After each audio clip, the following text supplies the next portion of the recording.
Okay, I make a restart.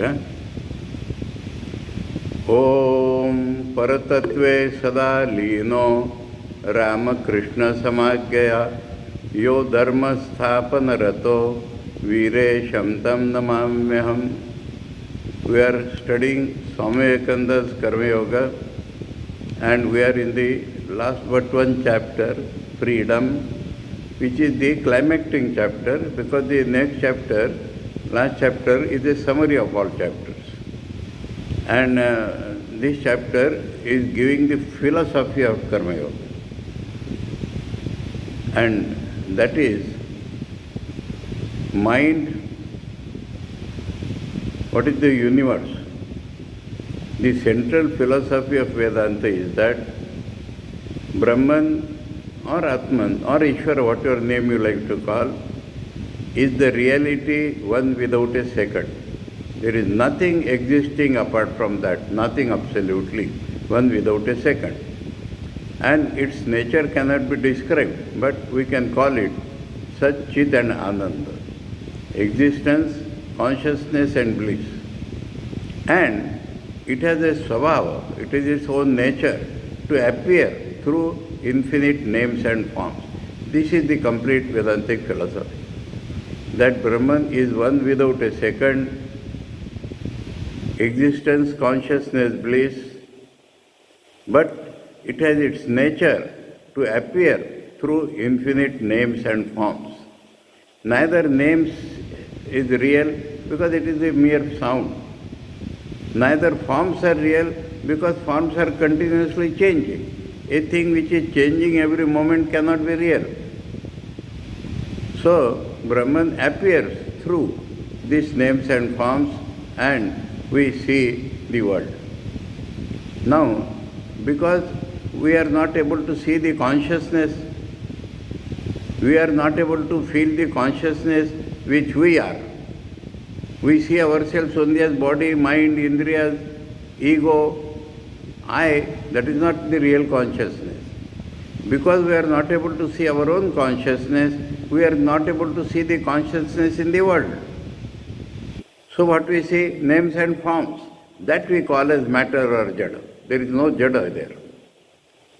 Now, our mind, through our mind and indriyas we are seeing the world. Rather we are seeing Brahman, because there is nothing other than Brahman. So through our mind and indriyas we are seeing Brahman. And our mind is made of space, time and causation. Space, time and causation are the constituents of our own mind. This was eternally known to the Vedantic rishis, but in the modern world, this was proved in a way by reason by the German philosopher Immanuel Kant. Now, according to that, what we see, we are seeing Brahman. But what we see, Brahman as projected in the network of our mind, because it is only through the mind that we are perceiving. Through mind and indriyas we are perceiving the world, perceiving Brahman as the world. So the world we perceive is, in a way we may say part, in a way it's a smallest part of the reality. Reality cannot be broken into parts, but we say one phase, one aspect, that projection which is caught by our mind. So the entire world which we have, all our relations, our attachments and non-attachments and everything in this world which is our perception, imagination, feeling, everywhere, anywhere. Whatever we are behaving in the world is through our mind. And so, this mind, we are supplying the causation in the world. We are the cause of the causation in the world. The rule of causation, we say the laws are universal. It means they are true in the universe which we are perceiving. Now, suppose the mind is not there to perceive, we can perceive Brahman without the mind. And that is the aim and substance of Karma Yoga or any yoga whatsoever. When we can perceive the world. Perceive may be a very weak word. When we realize, because the Brahman is one without a second, so here perception will mean we will understand freely. We will be conscious of, rather, that we are that Brahman. We will be conscious of this fact that there is nothing other than I. There is nothing other than you. Either call it I or you, not two. So Brahman itself is appearing as you, me, he, she, it. This is what we will realize without the mind. We will realize it in the light of Brahman itself. We require the sunlight to see outside objects, to see our mind. Sun is not useful.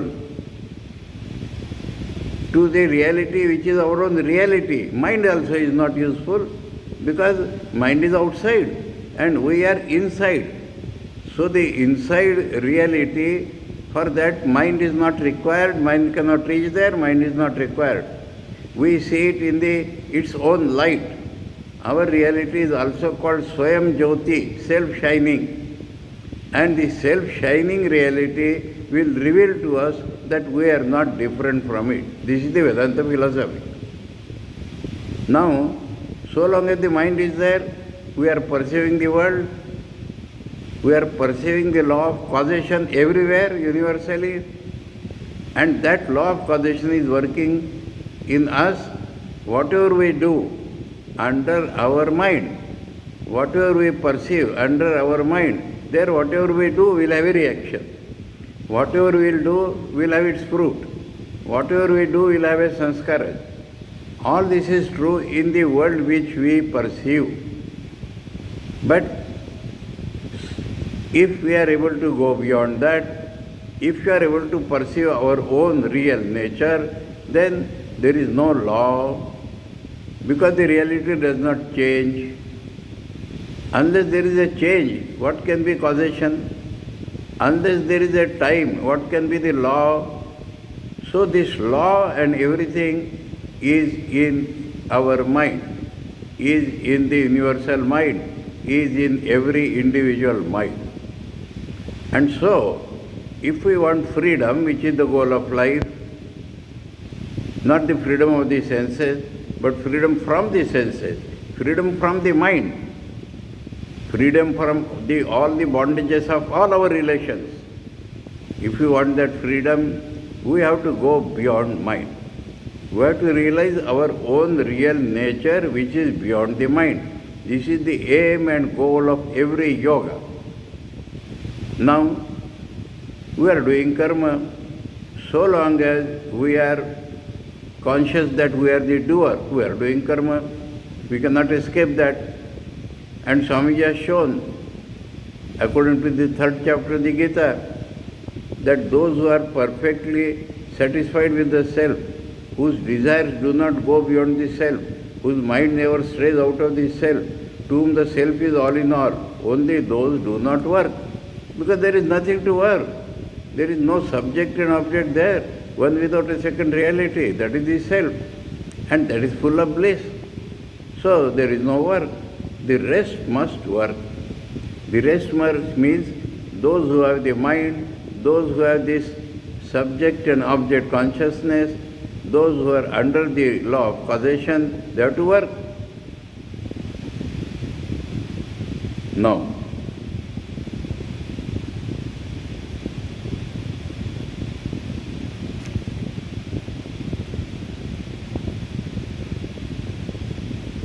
even before this page, Swamiji told us, yes, if we give up our attachment, and real religion begins where this little universe ends. This little universe, finite, however infinite we may feel the universe, Swamiji is calling it little universe, because it is finite, because we are perceiving it, because we are imagining it. So, real religion begins where this little universe ends, where the mentally perceived universe ends, there real religion begins. So, whatever religion is there in the world is an attempt to go beyond the mind. If we give up attachment to this little universe of the senses or of the mind, we shall be free immediately. So long as the mind is there, we are working through the mind, we are bound. No way of escape. But if we can be without the mind, we are free eternally. The only way to come out of bondage is to go beyond the limitations of law, to go beyond causation. Living in the world of causation, we cannot be free. When we go beyond the law of causation, but it is the most difficult thing to give up the clinging to this universe. Clinging, we cannot give it up. I and my were impossible to give up. This clinging to little universe, few ever attain to that. There are two ways to do that mentioned in our books. One is called the neti neti, not this. The other is called iti. That means this world does not exist. That is the meaning of the word neti. I separately do not exist. That is the meaning of the word neti. And if it is repeated twice, it means it will go on repeating till we get rid of this world. That is the one way. That is for gigantic will, Swamiji calls. That is for the perfect jnanis, as we call. And hardly we will find a handful of people who are able to do that. The other is the negative way Swamiji is describing. No, I will not have this. And the mind and body obey their will and they come out successful. But such people are very rare. The vast majority of mankind choose the positive way, the way through the world, making use of all the bondages themselves to break those very bondages. That means work is definitely of the nature of bondage. But if the work is done unselfishly, if the work is done without ego, if the work is done dedicated to God, then that very work is being used to come out of the bondage. The first is the path of Jnana Yoga and is characterized by the refusal to do any work. The second is that of Karma Yoga, in which there is no cessation from work. Everyone must work in the universe. Here we read that only those who are perfectly satisfied. And here today's topic starts. What is Karma Yoga? The knowledge of the secret of work. So what is the secret of work? Somehow or other to enable us to come out of this thing called mind. That is the secret of work. The secret of work is that we have to use work in such a way that we get rid of whatever is I and mine. Whatever is I and mine, if we can work in such a way that we get rid of I and mine, then we will become free. That is Karma Yoga. Mahapurush Maharaj used to say, karma to transcend, work to transcend work. Work to transcend work. That means work in such a way that this work, that means I am the doer, you get rid of this, that is work to transcend work. And that is the Karma Yoga. We see that the whole universe is working for what? For salvation, for liberty. So Swamiji is showing in the outside world. Now earth is there, for example. The sun is attracting the earth towards itself. Earth is trying to run away. The resultant of these two forces is that earth is rotating. Earth is rotating around the sun because in mathematics you call it couple. Two equal and opposite forces acting on the body. It causes rotation. So, sun is attracting, earth is trying to run away. Why? Because it wants freedom. So everything in the world wants freedom. That's what Swamiji is showing.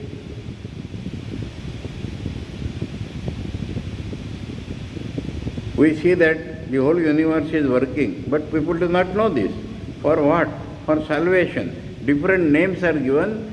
In the Christian terminology, it is called salvation, liberty. That is Indian concept, freedom, liberty.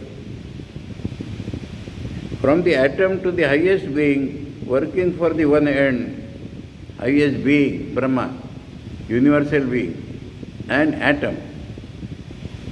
The one end, liberty for the mind, or the body, or the spirit. So, not knowing that liberty belongs only to spirit, we feel liberty for the mind we want, liberty for the body we want. Because we do not know that body and mind cannot have liberty. The only spirit can have liberty when it gets rid of the attachment to body and mind. Not knowing that, but we want freedom. So freedom for the body, freedom for the mind, freedom for the spirit. That is how the whole world is going on. All things are always trying to get freedom, flying away from bondage. The sun, the moon, the earth, the planets, all are trying to fly away from bondage. The centrifugal and the centripetal forces of nature are indeed typical of our universe. In our universe, we find two types of forces, drawing towards center and going away from the center. That is called centripetal and centrifugal force. Instead of being knocked about in this universe, and after long delay and thrashing, getting to know things as they are, we learn from Karma Yoga the secret of work. That means, unless we know that freedom belongs to the spirit, first point, we go on trying for freedom of the body, freedom of the mind, and get knocked about everywhere. But Karma Yoga will teach us that it is the freedom of the spirit we are seeking. And then our path will be smoother, our path will be easier, because we know what we have to do and where we have to go. Karma Yoga, the secret of work, the method of work, the organizing power of work. Organizing power of work means our own personality should become unified, one-centered. Otherwise the mind, feeling goes somewhere, thinking goes somewhere. A vast mass of energy may be spent in vain if we do not know how to utilize it. We retard our own motion, we retard our own attempt at freedom by going in several wrong directions. Once I told you one incident about the running race and boys practicing. One boy whose whole body was moving appeared to run very fast, but it was very slow. And the other, whose only hands were moving in unison with the leg, he won the race. So wastage of energy is happening throughout our life.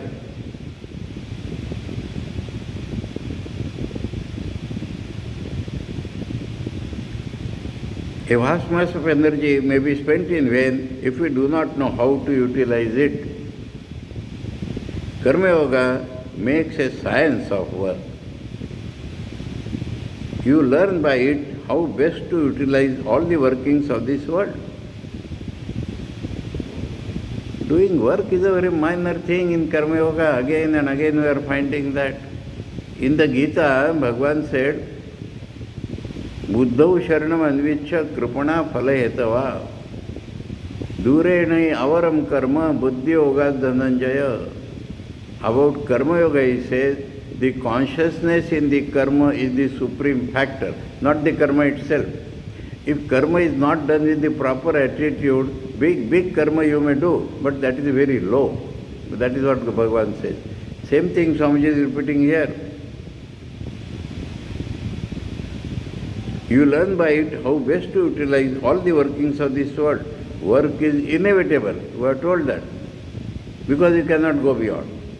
It must be so, but we should work to the highest purpose. Karma Yoga makes us admit that this world is a world of 5 minutes. 5 minutes. That means it is ever changing, it will come to an end. So it is world of 5 minutes. Not permanent, that is the meaning. Very temporary, that is the meaning. That it is a something we have to pass through because of our ajnanam, we are passing through this world. And that freedom is not here. Freedom is not in the world which is bound by cause and effect, but is only to be found beyond. To find the way out of the bondage of this world, we have to go through it slowly and surely. There may be those exceptional persons about whom I just spoke, those who can stand aside and give up the world as a snake casts off its skin and stands aside and looks at it. This is Vedantic example. The snake, after some time, it can give up the skin in which it is embedded. And the skin is left, and the snake is looking at it because it has got a new skin. So the skin has become object for it. In this way we have to come out of our own personality. In this way we have to come out of the whole world. There are no doubt these exceptional beings, but the rest of the mankind have to go slowly through the world of work. Karma Yoga shows the process, the secret, and the method of doing it to the best advantage. What does it say? Work incessantly, but give up all attachment to work.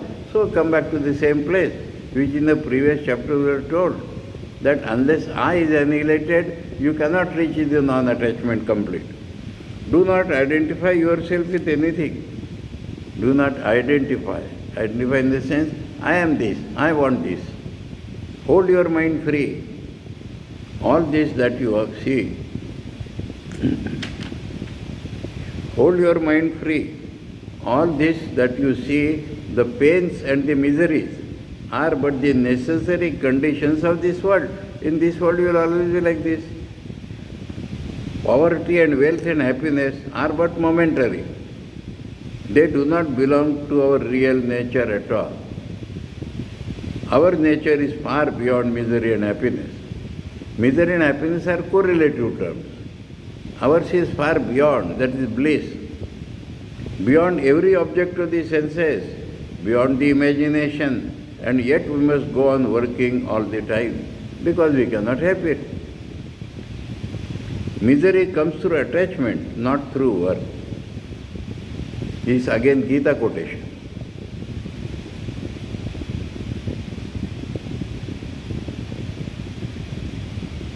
As soon as we identify ourselves with the work we do, so attachment on the work itself, we feel miserable.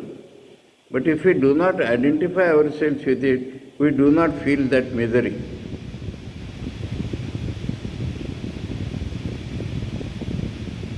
Swamiji is stating the principle of how to get rid of it. This is all knowledge. Giving an example, if a beautiful picture belonging to another is burnt, a man does not generally become miserable, but when his own picture is burnt, how miserable he feels, because it is my picture. Why? Both were beautiful pictures, perhaps copies of the same original, but in one case very much more misery is felt than in the other. It is because in one case he identifies himself with the picture and not in the other. If the picture belongs to somebody else, we do not identify. Otherwise, my picture.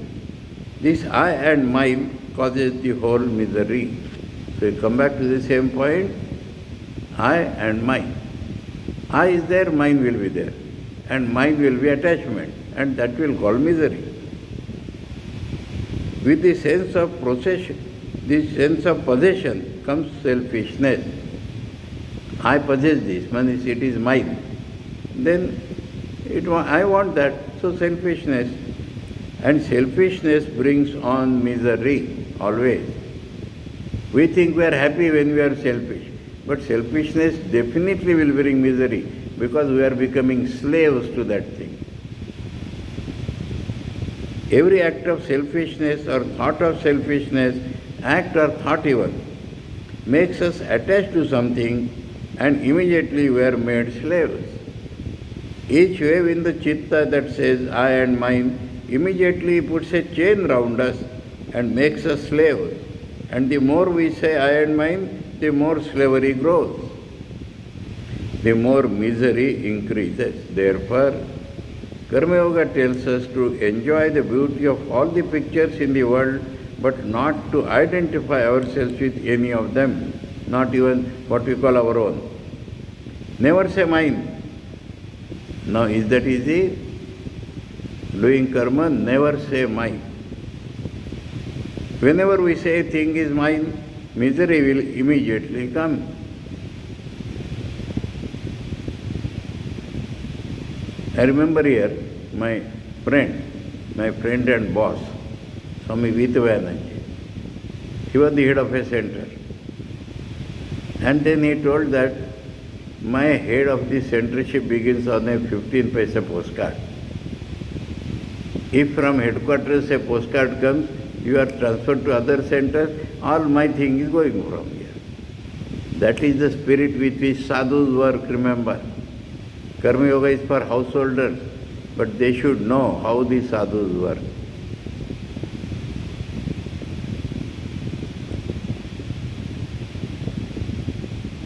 Do not even say, my child, in your mind.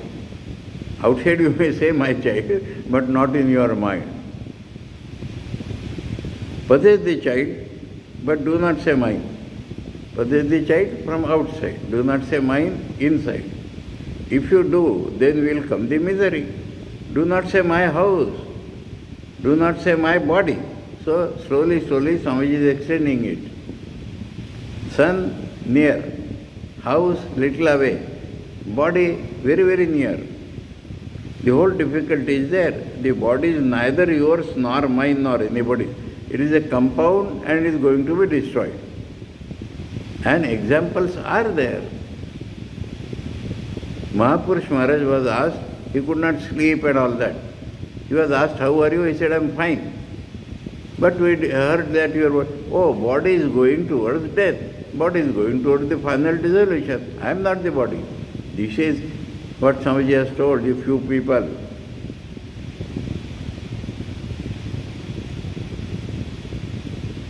The body is neither yours nor mine nor anybody. I remember here one thing. The Maharashtra saint, Samartha Ramdas Swami. He is a book called Dasabodha. And in that Dasabodha, he writes, man builds a house, thinking that it is my house. Simultaneously, one who builds a cobweb, that insect feels it is for me, I will go and build a house there. The sparrows think it is being constructed for me, I will build a nest there. The lizard feels the house is for me. So many people think that the house is for them. And the man lives for some time, goes away perchance to forest, and these people live in the house. So house is for whom? Whose house?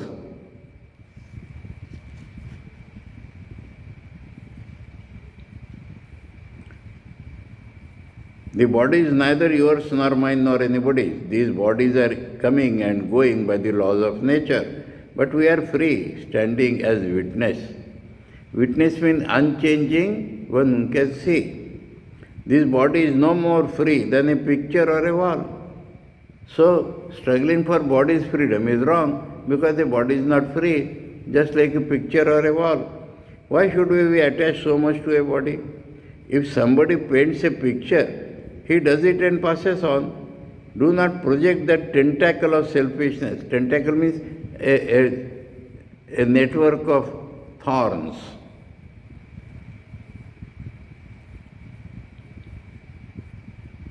I must possess it. That is the tentacle of selfishness. As soon as that is projected, misery will begin. So Karma Yoga says, first destroy the tendency to project this tentacle of self. First, then do karma, unselfishly. And when you have the power of checking it, hold it in, and do not allow the mind to get into the ways of selfishness. If you are able to do unselfish work, Swamiji has told, even for 5 minutes, hold it like that. Do not be selfish again. Then you may go out into the world and work as much as you can, mix everywhere, go where you please. You will never be contaminated with evil. There is the lotus leaf, this is all Gita. In the water cannot touch and adhere to it, so will you be in the world. This is called Vairagya, dispassion or non-attachment. So Swamiji has equated non-attachment with dispassion.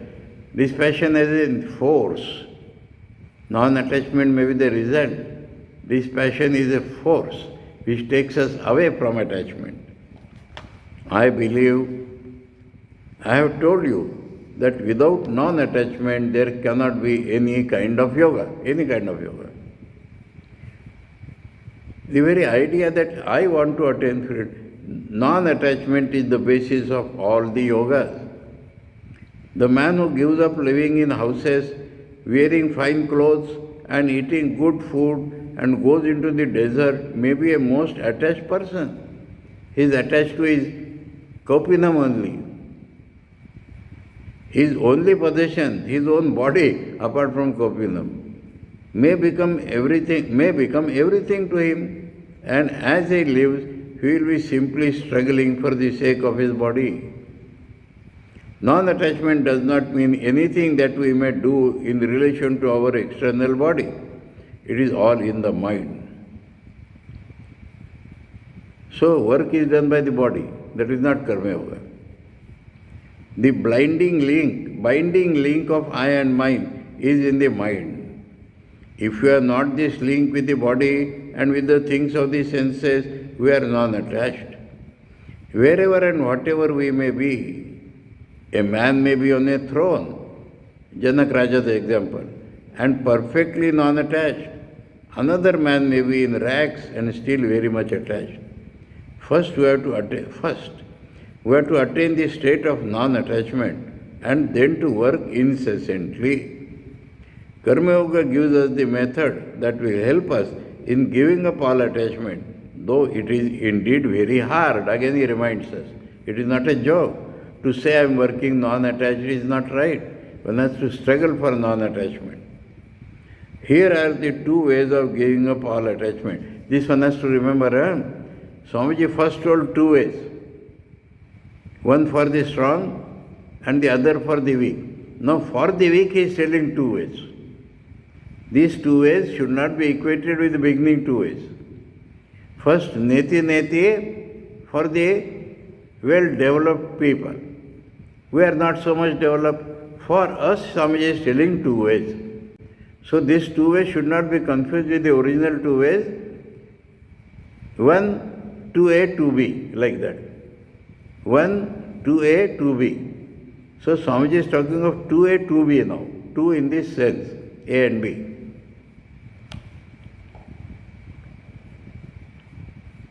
The one is for those who do not believe in God. Do not believe in God means do not believe in a personal God or in any outside help. That is what we think personal God is. They are left to their own devices. They have simply to work with their own will, with the powers of their mind and discrimination. So the main point here is discrimination. Viveka. You know, I am having classes on Viveka Chudamani now. What is discrimination? Knowledge. Knowledge, work based upon knowledge is called discrimination, saying I must be non-attached. Viveka tells us, I am not the body, I am not I am not ego, I am not Indriyas, I am not the mind. This Viveka, when it works in every work we do, this is called discrimination. And gradually, we become strong and come out of this work. That is the one way. But the other way is easier. For those who believe in God, then there is another way, which is much less difficult. This expression is very good, much less difficult. Why? People sometimes ask, is there no easy path in religion? What is easy? Tell me. One thing is easy in this universe, and that is called drift. Drift. Water flowing down is the easiest thing in the world.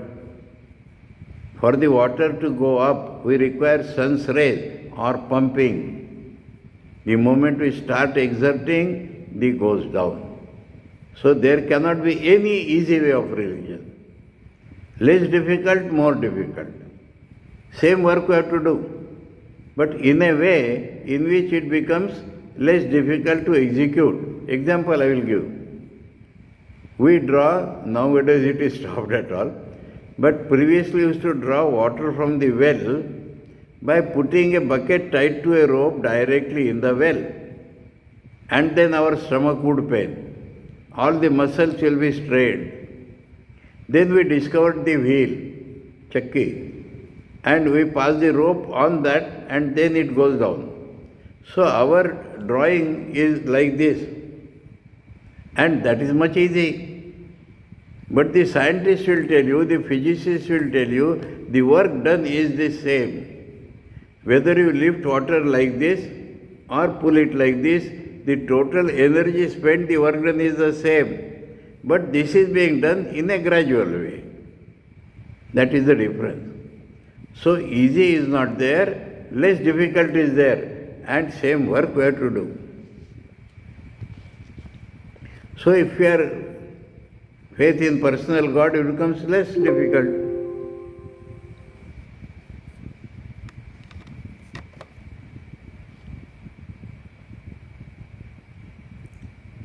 They give up the fruits of work unto the Lord. People say how that can be done. It is a mental input. Neither we should think of what fruit we will get. And if something comes in the mind, we tell our mind it is given to God. Oh God, take this fruit from me. I do not want it. I want, somebody is describing now what I want. Beautiful passage this. This passage is so full with the idea of devotion. Wonderful passage.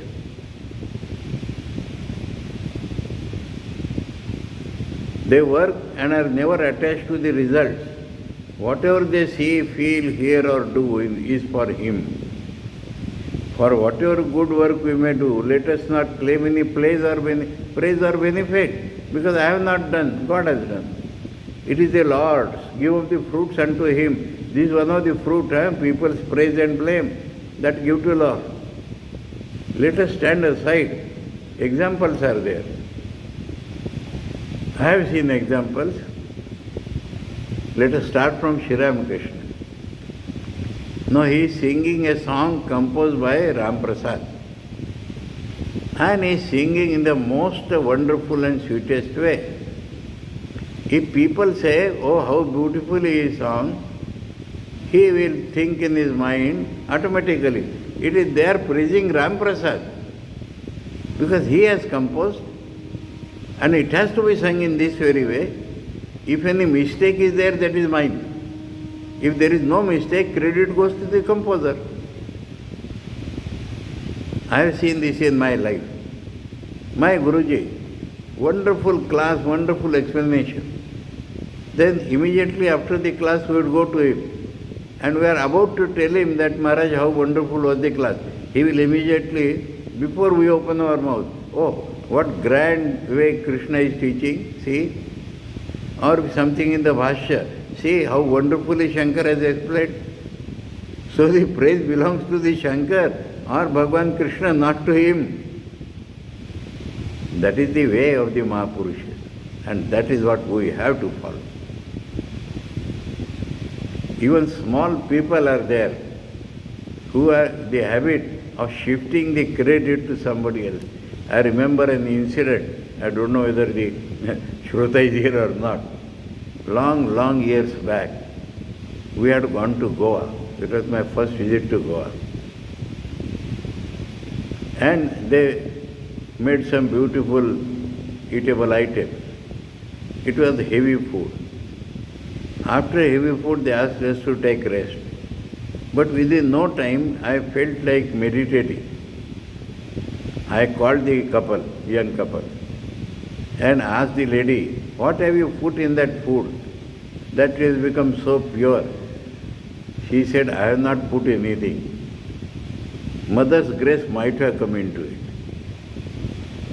I said, "How wonderful devotion you have." She said, "My father-in-law first started going to Ramakrishna Mission. He brought the devotion in our house. I found that any praise you do immediately shifts to somebody else, to God or to superiors. Can we practice that? Mentally, physically, vocally, can we practice that? That is the way to come out of this work. And so,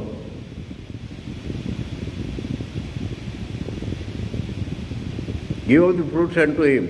Let us stand aside and think that we are only servants, obeying the Lord, our Master. And that every impulse for action comes from him every moment. I told you about the incident of that proofreading. So, yata pravrittir bhutanam yena sarvamidam tatam. We are born from him, so we are identical with him. All our capacities of work are his, not ours. He has given to us to execute that much.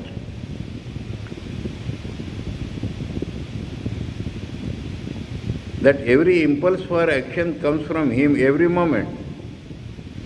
Whatever thou worshipest, whatever.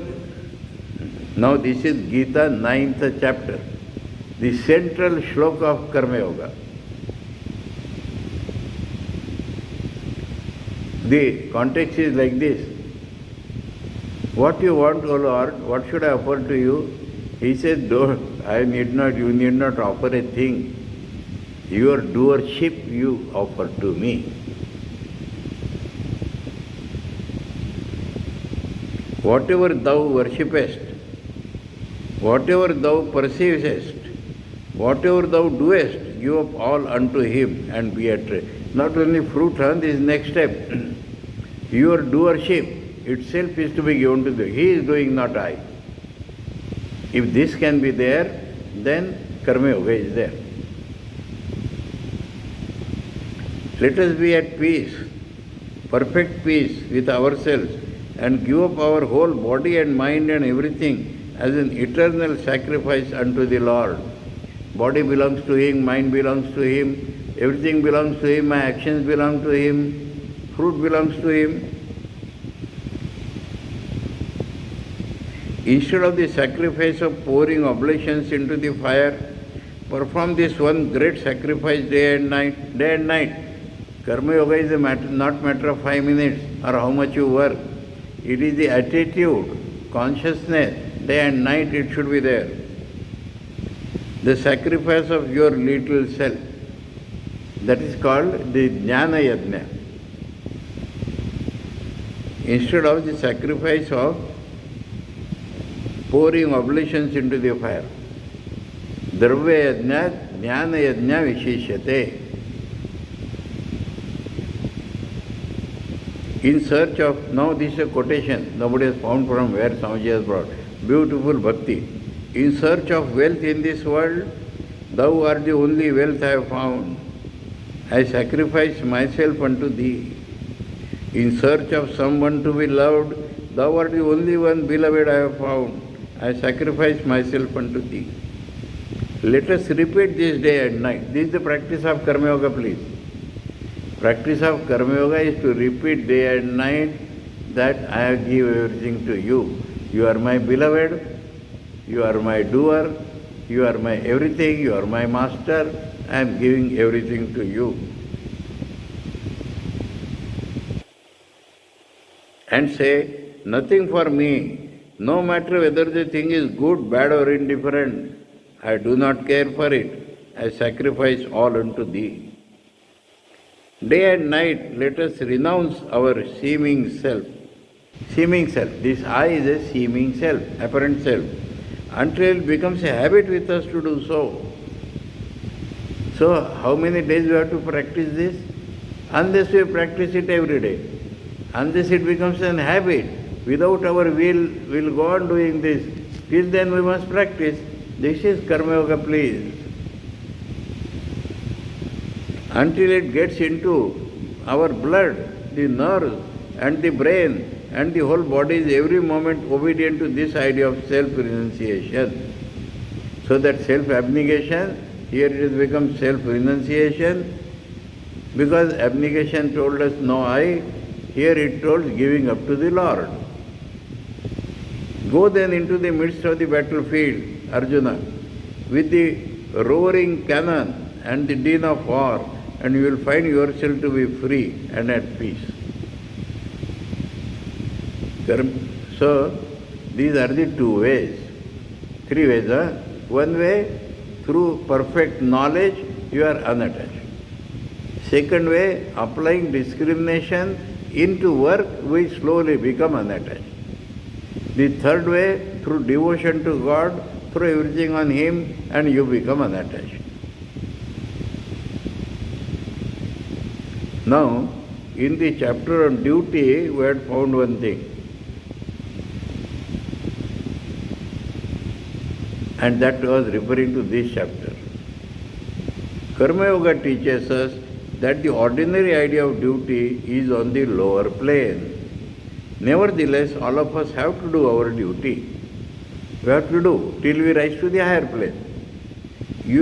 Yet we may see that this peculiar sense of duty is very often a great cause of misery. Peculiar sense of it is like a disease, Swamiji says. Duty becomes a disease with us. It drags us ever forward. Forward means attachment. It catches hold of us and makes our whole life miserable. It is the bane of human life, curse. This duty, this idea of duty, is the midday summer sun which scorches the innermost soul of mankind. Look at those poor slaves to duty. Duty leaves them no time to say prayers, no time to bathe. Duty is ever on them. They go out and work, duty is on them. They come home and think of the work for the next day, duty is on them.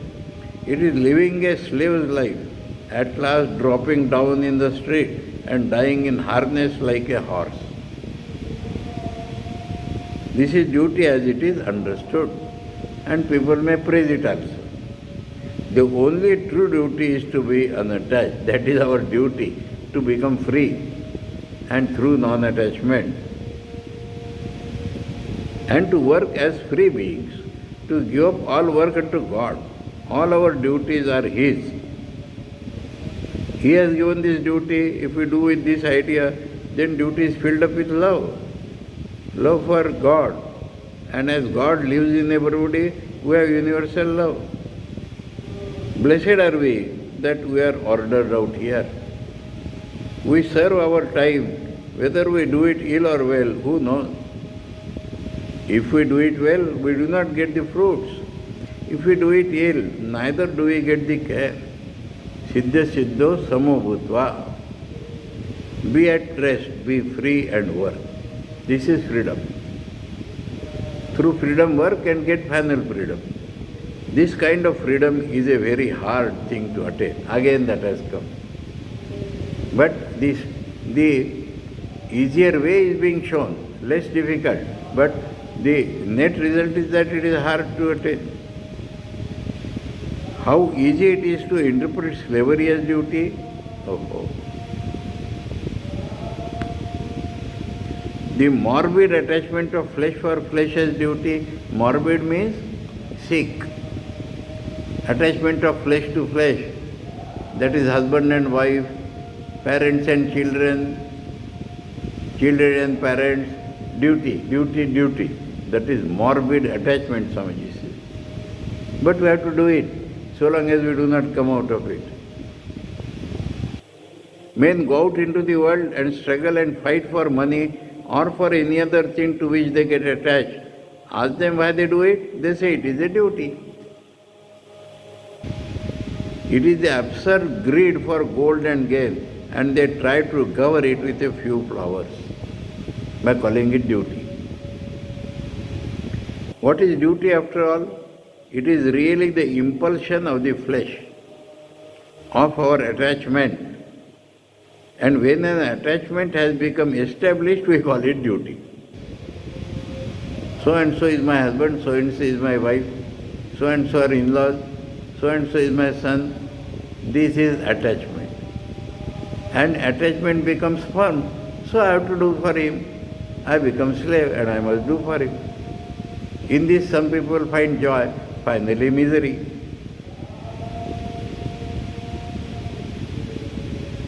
That is duty. Our present duty, Swamiji has told in the chapter on duty that we must do our duty. And there he has told that duty will help us to go beyond duty. For that we are doing at present. Now in this chapter on freedom, he is showing the highest ideal. This is the work done through love, not through duty. For instance, in countries where there is no marriage, there is no duty between husband and wife. When marriage comes, husband and wife live together on account of attachment, and that kind of living together becomes settled after generations, and when it becomes so settled, it becomes a duty. It is, so to say, a sort of chronic disease. When it is acute, we call it disease. When it is chronic, we call it nature. It is a disease. So when attachment becomes chronic, we baptize it with high-sounding name of duty. We strew flowers upon it. Trumpet sound for this is all about the marriage ceremony. We strew flowers upon it. Trumpet sound for it. Sacred texts are said over it. And then the whole world fights, and men earnestly rob each other for this duty's sake. I found recently, some 10-15 years back, a boy, very brilliant boy. He got the Science Talent Scholarship and he got BE in Chemical Engineering with that scholarship. And then he went to do MBA Finance. And I was traveling with him for about 1 hour, 1.5 hours. I asked him, can you explain me this MBA Finance? He explained, and by which I understood that you have to see that your company grows at the cost of other companies. That is MBA Finance. And for that, no social life, no family life, working 16 hours a day. I asked why? They are paying us who have to work. So, this is duty. And then the whole world fights, and men earnestly rob each other for this duty's sake. So this is what they do. You know about some companies? Every company, I need not take names, tries to become monopoly. Well, let me take some example. We know two famous soft drinks, Coca-Cola and Pepsi-Cola. Now Coca-Cola is selling at 8 rupees, I am telling just some figures, 8 rupees per 500 ml.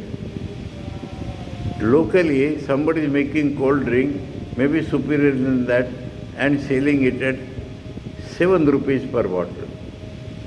They will go to that shop, that village, open a shop and sell Coca-Cola at 6 rupees. So that man will come to a loss. And then they will say, sell your company to us. And then they get that company. And then they raise the price to 9 rupees. Now you are monopolized. Nobody can. You have to pay that by. This is how the companies try to compete. In one place, Swamiji has said, healthy competition is like hot ice. So robbing others.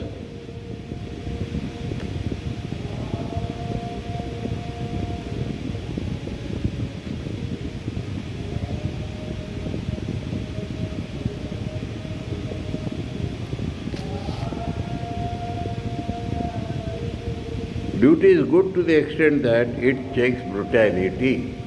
That means man to remain as man, in spite of attachment, if he is selfish, he becomes an animal. So duty will not allow us to go down. Brutality means becoming animals, and duty checks it. Though we are attached to wives and children, we are selfish. Then we have become animals. To the lowest kinds of men who cannot have any other ideal, it is of some good. But those who want to be karma yogis must throw this idea of duty overboard. There is no duty for you and me. Whatever you have to give to the world, do give by all means, but not as a duty. Why to give? Because I love. That is not duty. Do not take any thought of that. Be not compelled. Why should you be compelled? Everything that you do under compulsion goes to build up attachment. Why should you have any duty? Resign everything unto God. So that very topic is continuing. Work done for those who believe in a personal God. How devotion takes place instead of duty. How love comes, love for God and love for all fellow beings because they are God. No duty. Resign everything unto God. In this tremendous fiery furnace where the fire of duty scorches everybody, drink this cup of nectar and be happy. Same bhakti language is continuing. We are all simply working out His will and have nothing to do with rewards and punishment. That is the main thing. If we are not doing as duty, if we are doing as love, no rewards or punishment. If you want the reward, you must also have the punishment. Cause and effect, law of cause and effect. The only way to get out of the punishment is to give the reward. The only way of getting out of misery is by giving up the idea of happiness. Misery and happiness are correlative because these two are linked to each other. On one side there is happiness, on the other there is misery. On one side there is life, on the other there is death. A candle, when it is lighted, it is living, and that moment it has started dying. The only way to get beyond death is to give up the love of life, not to commit suicide, but give up the attachment to life, abhinivesh. Life and death are the same thing looked at from different points. So the idea of happiness without misery or of life without death is very good for school boys and children. They are taught if you are good, world is good and all that. But the thinker sees that it is all a contradiction in terms and gives up both.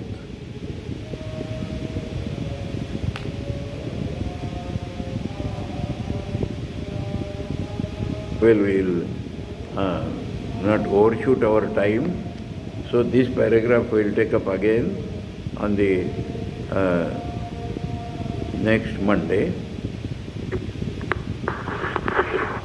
Om Paratatve Sadalino Ramakrishna Samagya Yo Dharma Sthapana Rato Viresham Tam Namamyaham. Om Shanti Shanti Shanti. Hari Om Tat Sat. Shri Ramakrishna Arpanamastu. Pranam Maharaj. Yes. Pranam Swamiji.